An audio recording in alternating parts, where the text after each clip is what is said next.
The Enginerdy Show has the weirdest style. The Enginerdy Show hopes you stay a while. Come with these three nerdy engineers. What you will find might linger in the cochlea of your ears. Oh, with every nerdcast, there is something new. If you are listening, then this show's for you.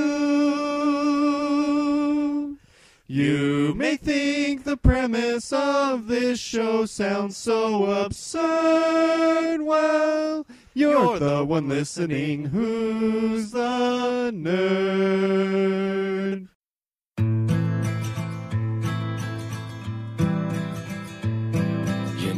So you can't just say bizarre.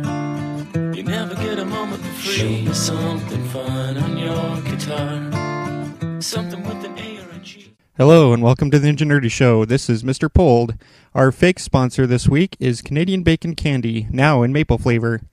If you want to contact us, send an email to engineerdyshow@gmail.com, or you can find us on Facebook and Twitter. You can also go to our website, engineerdyshow.blogspot.com. And now I will turn it over to St. Jimmy and D Viddy. Okay, this is St. Jimmy and D Viddy. What's up? We're recording this episode kind of differently. So you might notice Mr. Pold isn't actually here with us. He pre-recorded his segments. So you just heard the intro. Now we're going to do our part of the intro. Then we'll move back and forth. It's going to be weird. Maybe you can talk about it in your weird news segment. I could. Weird news! Mr. Pold, not the podcast. Well, he's going to be, even though he's not on right now. Mr. Pold, on the podcast by himself, but I'll be with the other podcasters. So, you might not notice anything weird, but if you do, that's why. It's okay, we're used to being weird. So, we're going to start with the first segment, Nerd Culture. Nerd Culture! Nerd Culture! Alright, now it's time for Nerd Culture. Alright, this week for Nerd Culture, I got pretty excited about something I saw on Facebook. It has to do with a book that I read last year when I was up in New Hampshire. And it's a book by Stephen King called Under the Dome. Well, apparently, he is helping make a miniseries about the book. And it's going to run for 13 episodes. And it starts Monday, June 24th. I think it was 10 p.m. on CBS. Now, this podcast is probably going to drop on Monday. We've altered our schedule a little bit to make it a little easier on ourselves. And also, this way, instead of getting the podcast over the weekend, you can get it on Monday, be able to listen to it.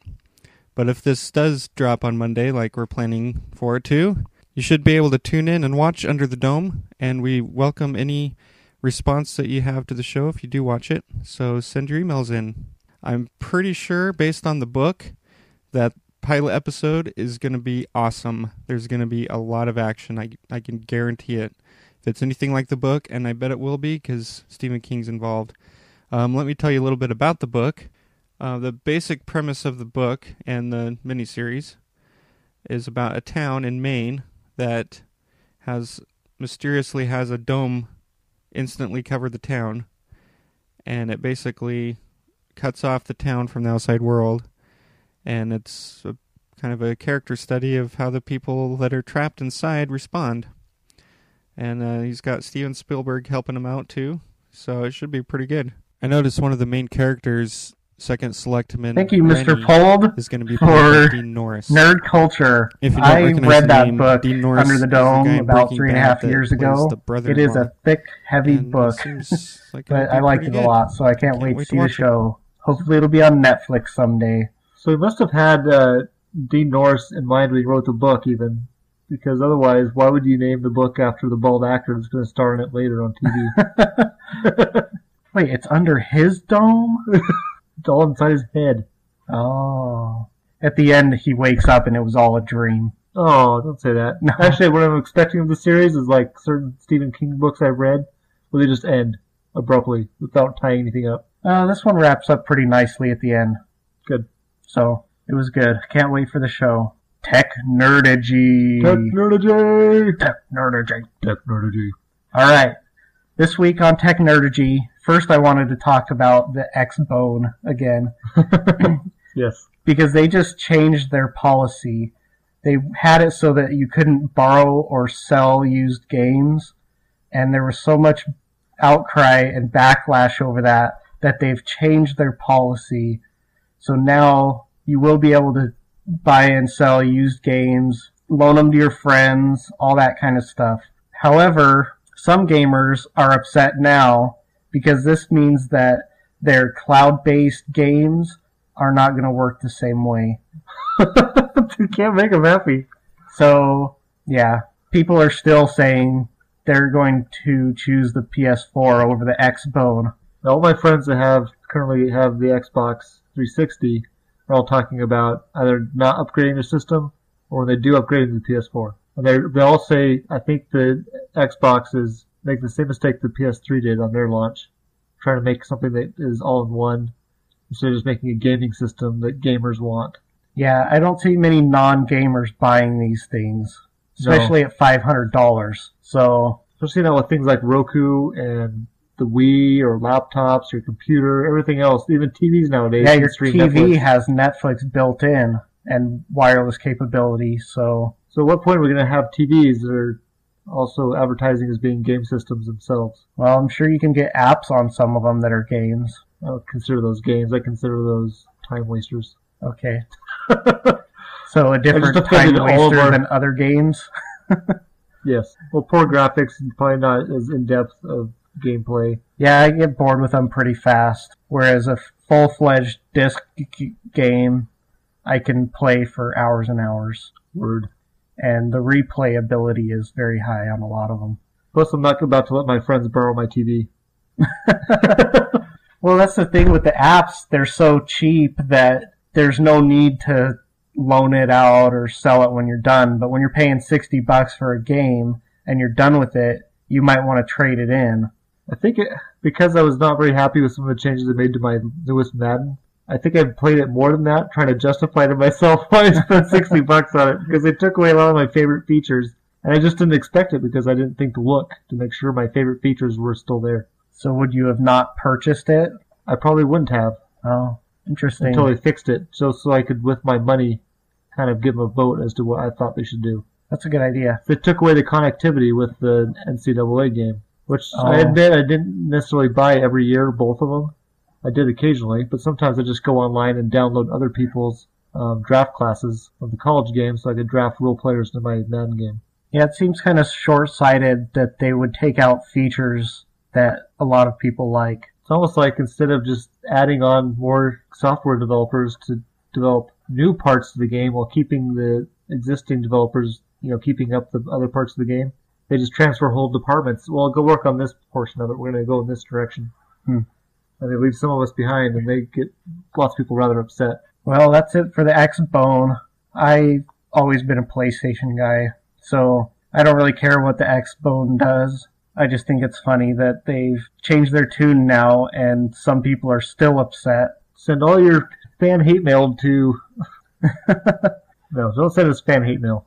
We're actually getting some real fan mail now, and we don't want to go from that to hate mail. Well, if it's constructive, then it can make our show better. I'll tell you what, if any of you guys want to prove me wrong about how much superior the Xbox 360 is to my PS3, feel free to send me one. I guarantee I'll play it. We'll do some in-depth testing.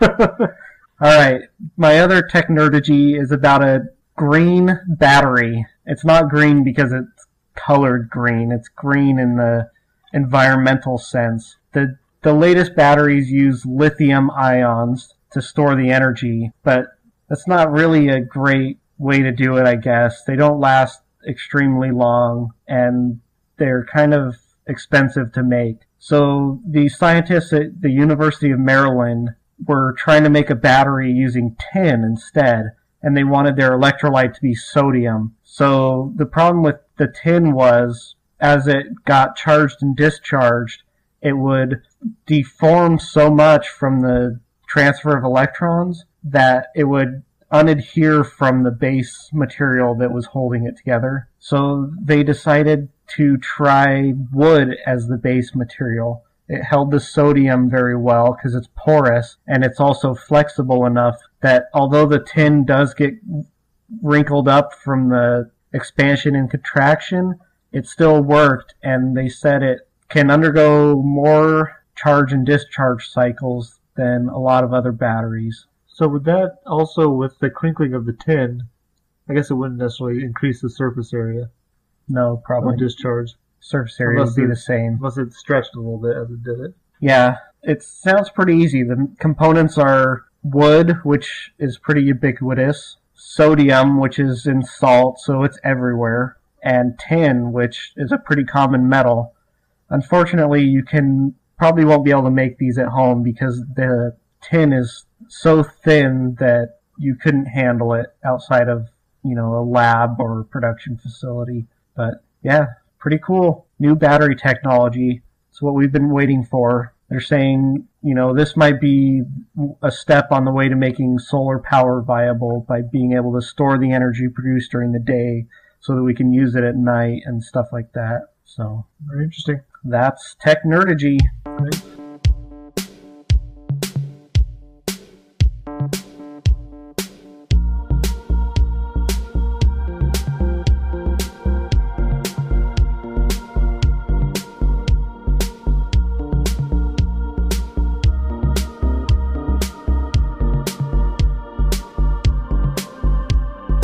Lying tight beside you through the doorway, I could see the light fall on your face. All right, on to random news with D Viddy.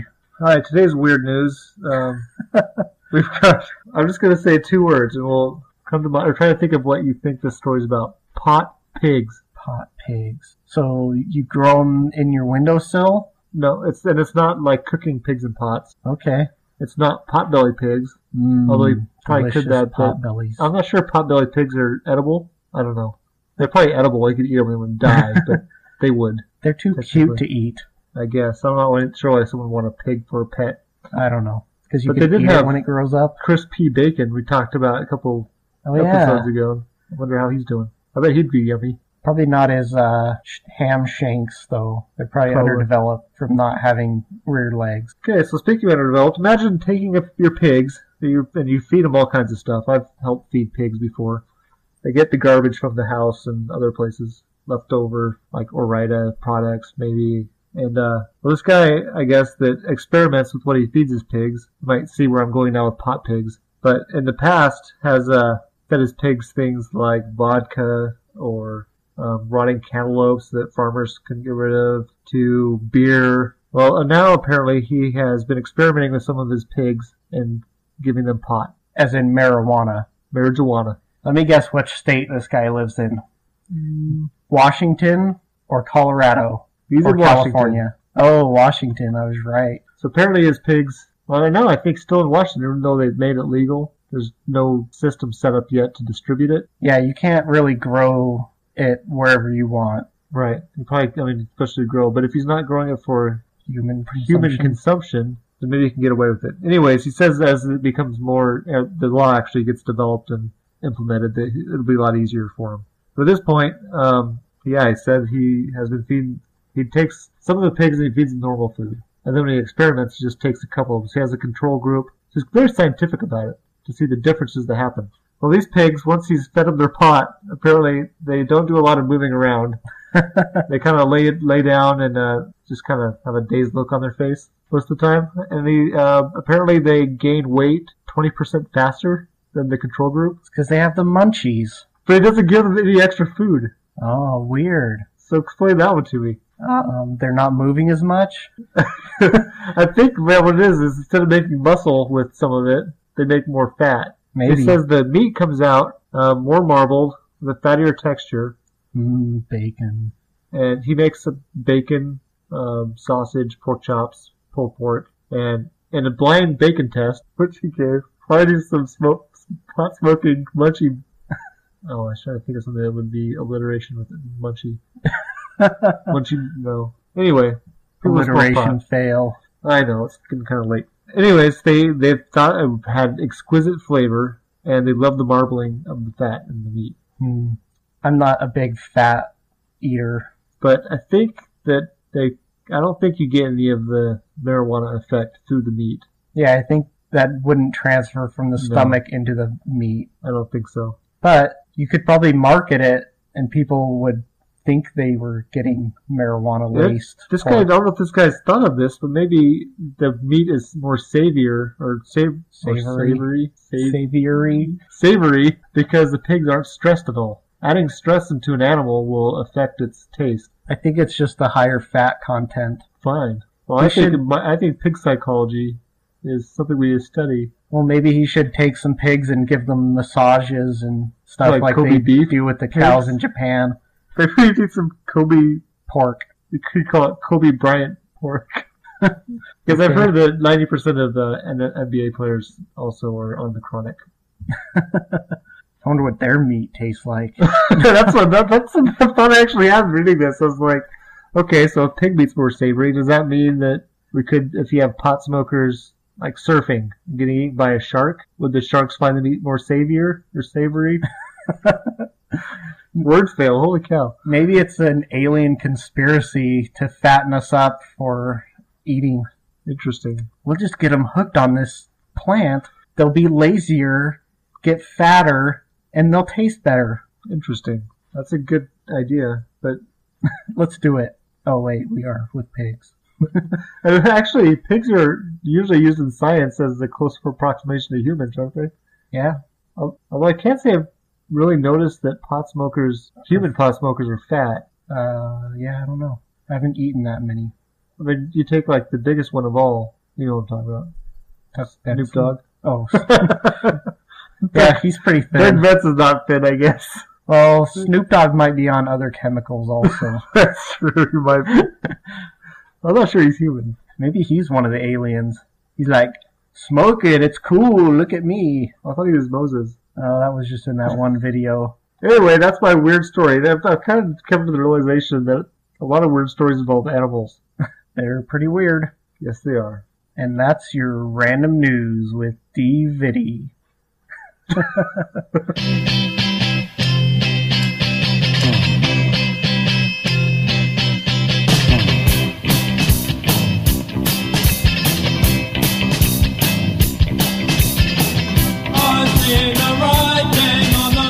All right, the next segment is what we're reading, watching, or listening to.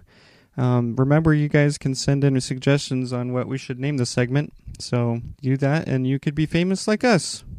All right, I'll start. What I'm listening to is a podcast called Writing Excuses, and it's at writingexcuses.com. I've gotten through the second season.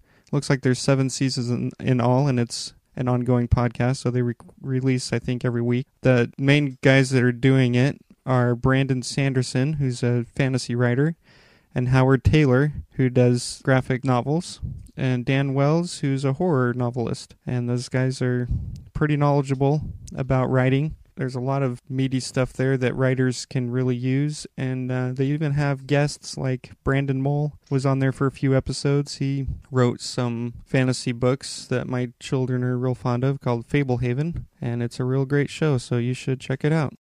Okay, thanks, Mr. Pold. That was interesting. Very funny. I thought about when he said that one of the guys on his podcast he listens to about writing was a fantasy writer. I happened to mention that I'm a writer of my fantasies too. I often fantasize about writing. Well, I write. I just don't like editing. Oh, I don't write because tedious. Yes, it is. So, St. Jimmy, you want to go first with what you're watching, reading, writing, wroting? Okay. I just got done reading a book called Eon. It takes place in like an ancient oriental setting, although it isn't based on an actual place, but it's kind of mystical. It's about these people called Dragon Eyes. There's a dragon for each of the 12 years of the Chinese calendar. There's like the dog dragon, the monkey dragon, goat dragon, whatever. I just visualized a dog dragging a monkey. Not dragging. They're dragons. Okay. And only the Dragon Eye can see their dragon. Those pot pigs drag too. So there's 12 dragon eyes, and whichever one is in the current year, they're the leader. But there's also an emperor, and so it's about this kid that is trying to become the next dragon eye, and the kid has a secret, and it's a big one. Cool. It was good. It's kind of, I don't know, maybe a teenager book, but I read those and I like them a lot. So Keeps you young. yeah, it was pretty good. It's called Eon.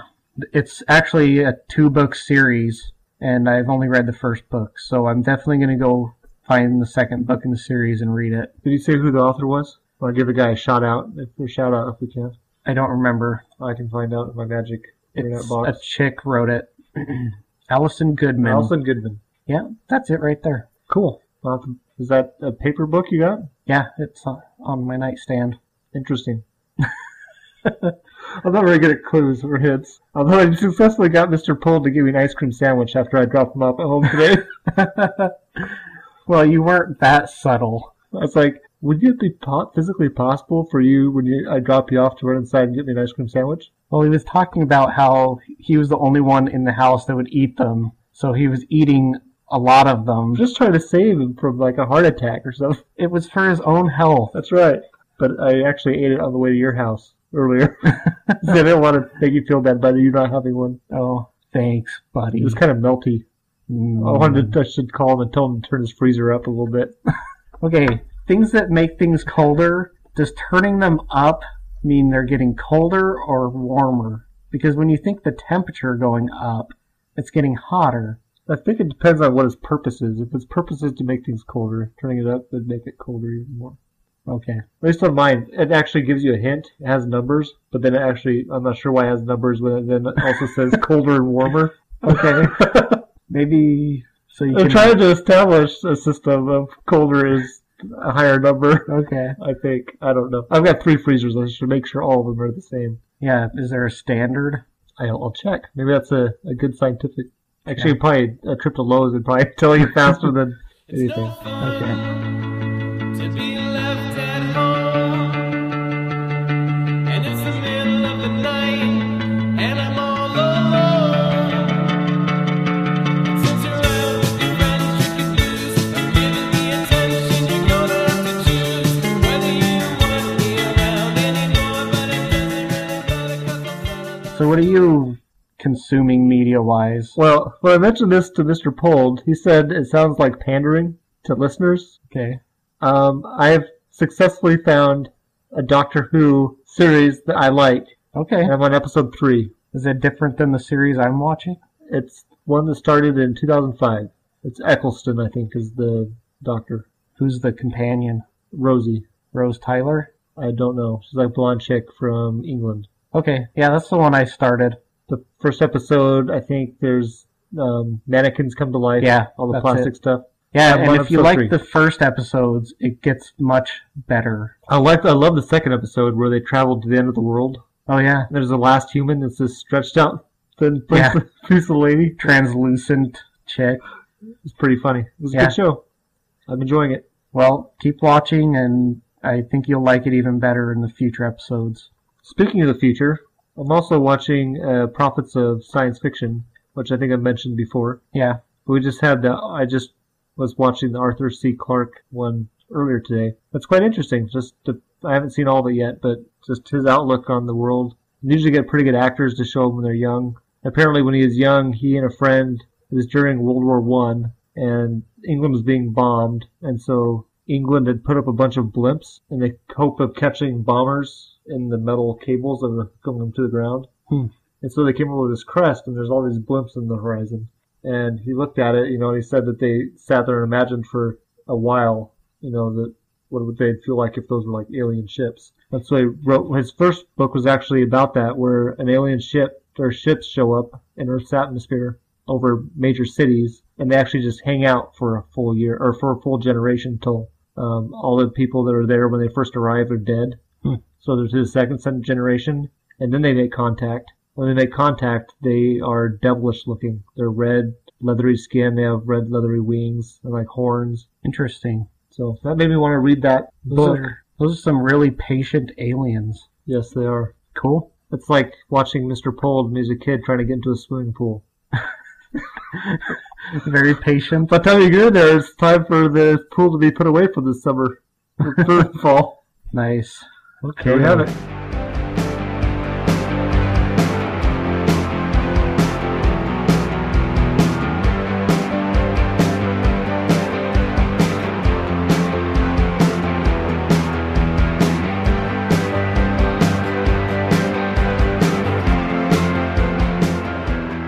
My nerd cred this week goes back to the nerd culture item I did about Under the Dome. I mentioned that I was out in New Hampshire when I read the book. So after I finished the book, I looked up on the internet to see what town the town in the book was based on. I saw that it was based on a town that Stephen King used to live in called Bridgeton, Maine. And so one weekend I decided to swing by and see what Bridgeton, Maine was about. And it was pretty cool. It was rather eerie driving through the town, and when I passed the marker that said city limits, I started getting nervous that the dome was going to come down while I was in there. But I saw several landmarks that are mentioned in the book in the town, and it made me pretty excited. So that's my nerd cred. I was nerdy enough to go and find the place where the book took place, and I know you're going to make a joke here about Forks, Washington, but it's not anything like that. Nerd cred. Okay.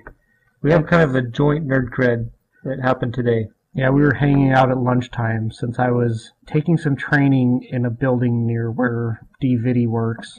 So I took my lunch break in his cubicle, and we were talking about time travel. Yes, there's many different theories on time travel, and since, as far as I know, no one's ever done it yet. It's really fun because you can make whatever you want.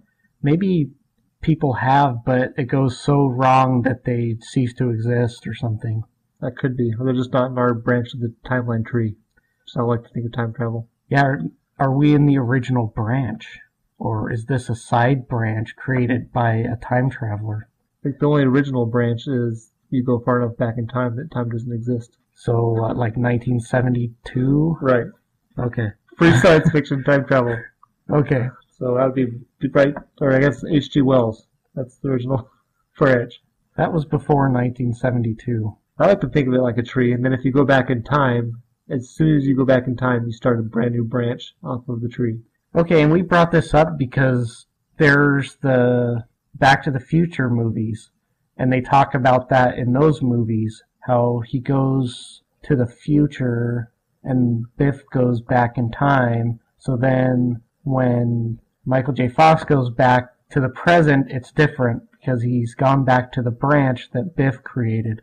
But in the first Back to the Future movie, time travel didn't create branches. Right, because he slowly disappeared in proportion to the chances of his parents getting together. So it's kind of weird that they changed how they dealt with branching time things. And in the Dune books, they talk about there being an infinite number, because anything that has to do with chance, any way it could possibly go, even a grain of sand shifting one way or another, teetering on something, on another grain of sand, would cause a difference in timelines.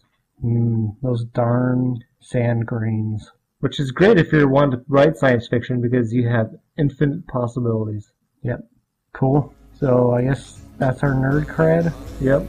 Alright.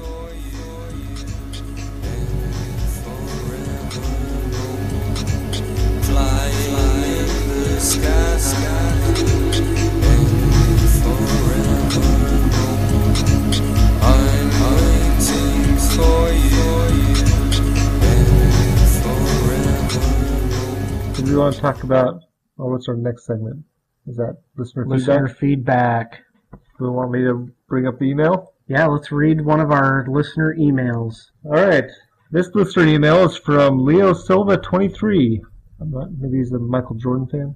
Anyway, don't know. It says, I'm listening to episode 10 right now, and I think it's D Viddy that's talking about reading Duel. It was. I'm still reading that book. It's a little segmented books, and if you read it before bed, some of them are kind of disturbing, so you can't get more than one. Anyway, back to the email. I saw that movie back in the 70s when it was made. Dennis Weaver played the poor guy in the car.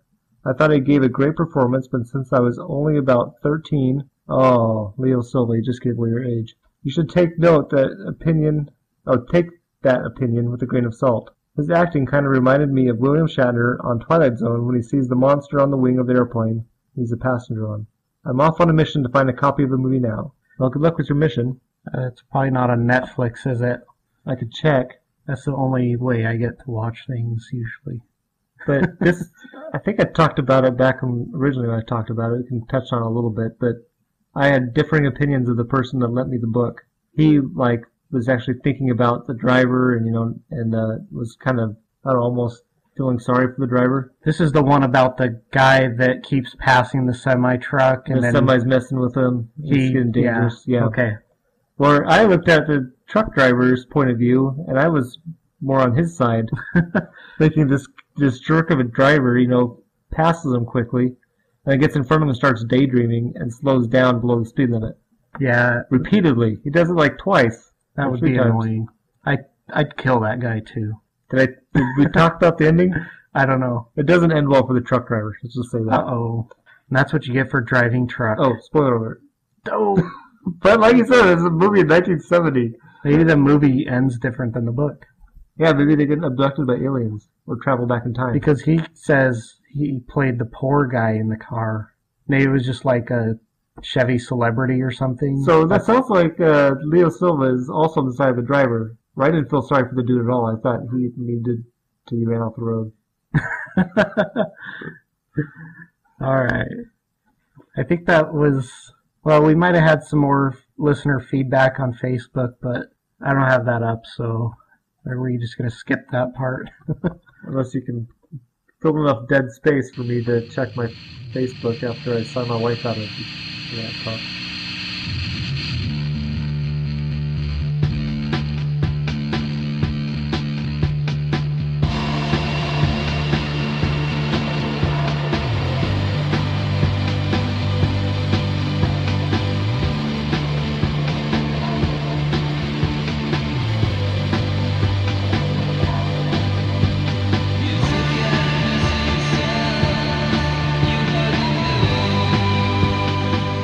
Talk about this one yet?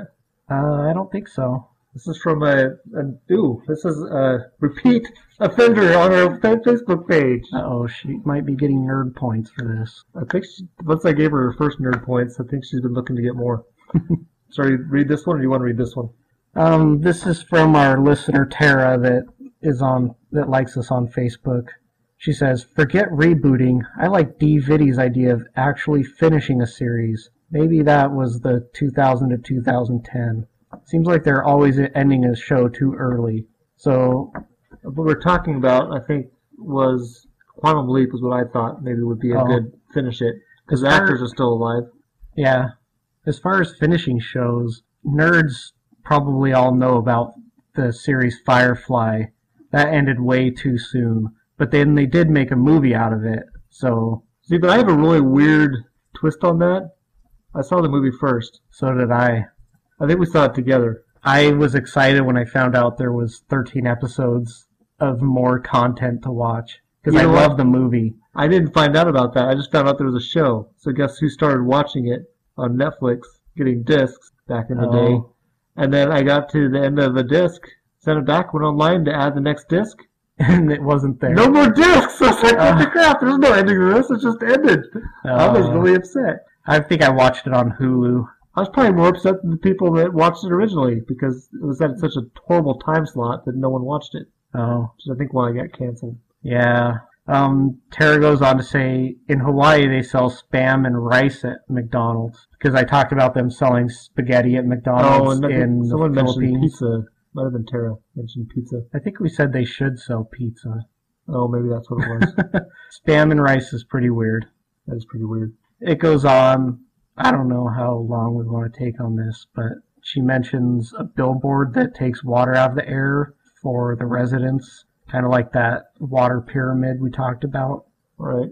And I guess the guy that played Vader in Return of the Jedi, when he takes his helmet off, and also as the ghost, is a different guy than either the voice or the guy that played him for the rest of the time in the suit. Well, then you have Hayden Christensen, so I think Vader's kind of an overacted character. Yeah, there's like 4 or 5 guys that have dibs on him. I was Vader. Well, I was Vader. I was Vader, then you took me out of the movie, so I'm not Vader anymore.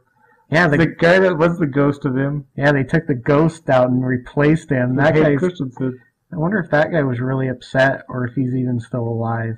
Maybe. And then she mentions John Candy we talked about him in Canadian Bacon, and I don't remember, but did somebody say something about that being his last movie? Yeah, that's what Mr. Pold said.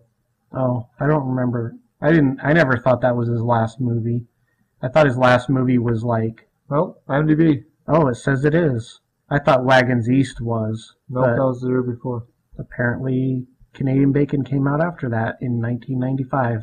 So, according to IMDb, Canadian Bacon was John Candy's last movie released. So, I don't know, what did she say about that? So do you know, in episode 17 show notes, you mentioned Canadian Bacon as John Candy's last show, and Sherlock Gnomes mentioned Hercules in New York. Oh, I see. That was John Candy's first show appearance. So his first show was Hercules, John Candy's?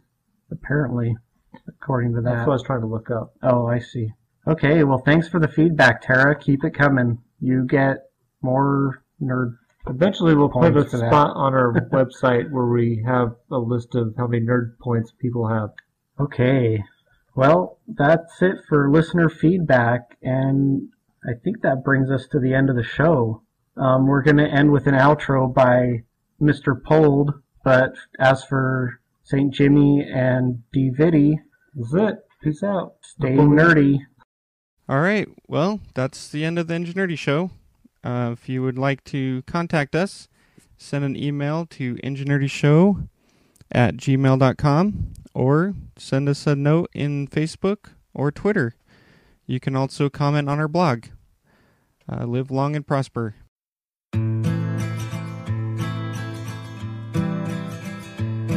You know me so you can't just say bizarre. You never get a moment for free. Show me something fun on your guitar.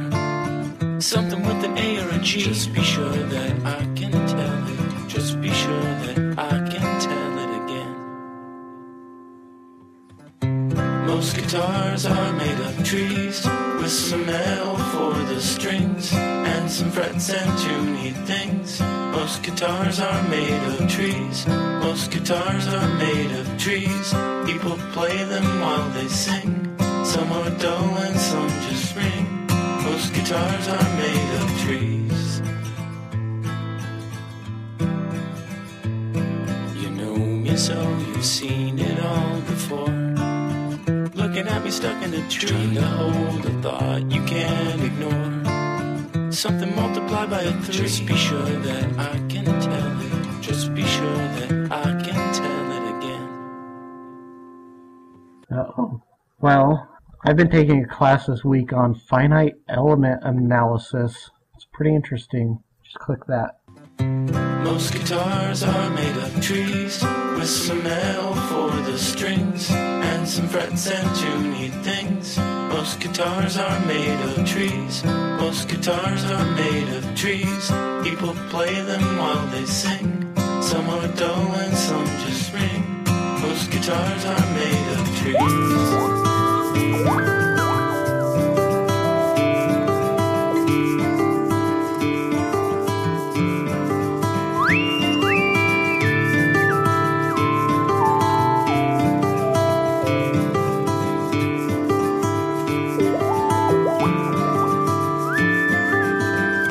Most guitars are made of trees, with some L for the strings, and some frets and tuney things.